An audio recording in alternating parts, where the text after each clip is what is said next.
Bonjour à tous, merci d'être avec nous dans cette nouvelle édition. C'est au roi et chef traditionnel qu'est dévolue la mission de réconciliation au quotidien. C'est ce qu'a déclaré Kouadio Konan Bertin. À l'issue d'une rencontre avec ces derniers à Yamoussoukro, le ministre de la Réconciliation nationale a reçu le soutien et la bénédiction de la Chambre nationale des rois et chefs traditionnels de Côte d'Ivoire. Kouadio Kwame. Après les dignitaires religieux, il était utile pour le ministre de la Réconciliation nationale de rencontrer les garants de la tradition, s'adosser au baobab compte tenu de l'immensité de la tâche, se mettre à l'abri, prendre des conseils et se faire encadrer. Pour le ministre de la Réconciliation nationale, Kouadio Konan Bertin, le temps de la belligérance a trop duré. Les Ivoiriens n'ont d'autre choix que d'aller à la paix définitive afin de relever de nombreux défis de développement. Les rois et chefs traditionnels, c'est à eux qu'est dévolue la mission de réconciliation au quotidien. Ils sont donc sur le terrain. Je suis venu d'abord les féliciter pour ce qu'ils ont pu faire jusque-là. Et mettre à leur disposition, de sorte que nous puissions travailler en synergie dans la vision du chef de l'État pour conduire à bien cette mission de réconciliation. Notre pays a trop souffert. Nous devons maintenant sortir de la belligérance, mais définitivement, et nous installer dans la voie du dialogue, aller à la paix pour réconcilier à nouveau le peuple de Côte d'Ivoire.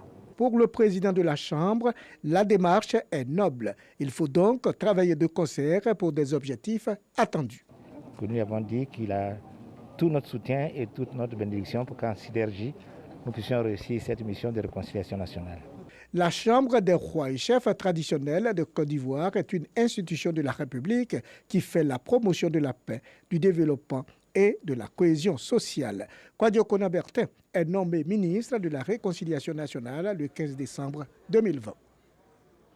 On en vient aux législatives du 6 mars prochain. C'est demain que prennent fin les dépôts de candidature. Notre reporter Éric Goré s'est donc rendu hier à la commission électorale indépendante CEI. Il nous décrit l'ambiance à quelques heures de la clôture. Suivant.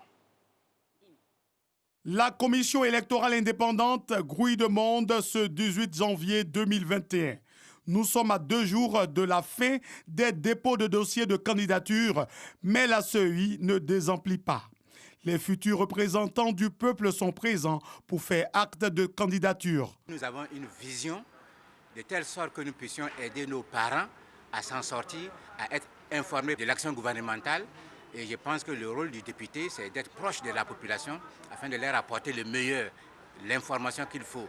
Il y a ceux qui vont à ces élections en indépendant. Nous pensons que nous pouvons être un porte-voix de nos électeurs, donc je parle de ceux de ma circonscription, mais bien évidemment, le mandat du député n'étant pas impératif, être le porte-voix du peuple de Côte d'Ivoire. L'avenir appartenant à la jeunesse, nous devons avoir un candidat jeune qui sera à l'hémicycle et qui pourra vraiment défendre la cause non seulement de la jeunesse de Côte d'Ivoire, mais aussi de toute la nation ivoirienne. À côté de ces candidats indépendants, il y a ceux qui disent représenter la société civile. Notre symbole, c'est la voix de la société civile pour la paix, qui exprime également le changement. Alors, aujourd'hui, nous avons constaté que notre Assemblée nationale est toujours dotée de plusieurs partis politiques. Mais la société civile est rare qu'elle se représente. C'est pour cela que nous nous mettons devant pour pouvoir apporter cette voix-là. En plus des représentants de la société civile, il y a des femmes. Ces femmes entendent prendre toute leur place dans ce processus électoral. J'ai été inspirée par des femmes leaders, oui, et ça me motive au quotidien à m'impliquer dans la politique. Essayer de faire avancer les choses dans la commune que nous avons choisie. Avec la femme, on ne va pas faire différemment des hommes, mais je peux aller loin, on va faire mieux. Le mercredi 20 janvier prochain marque la fin des dépôts de dossiers de candidature pour les législatives 2021. Après quoi, ces dossiers seront transmis au Conseil constitutionnel pour validation. On termine avec le point presse sur la situation du coronavirus en Côte d'Ivoire. Les données hospitalières relatives à l'épidémie du Covid-19 livrées hier par le ministère de la Santé et de l'Hygiène publique sur la période du 4 au 17 janvier 2021 font état de cas graves. On dénombre 13 patients en réanimation, dont 5 sous assistance respiratoire à Trècheville, Cocody et Yopougon, alors que 104 personnes étaient interpellées à Ibis, étaient internées à Ibis et au Vitib. Face à la résurgence des cas, les autorités sanitaires recommandent aux populations la vigilance et le respect scrupuleux des mesures barrières qui sont encore en vigueur.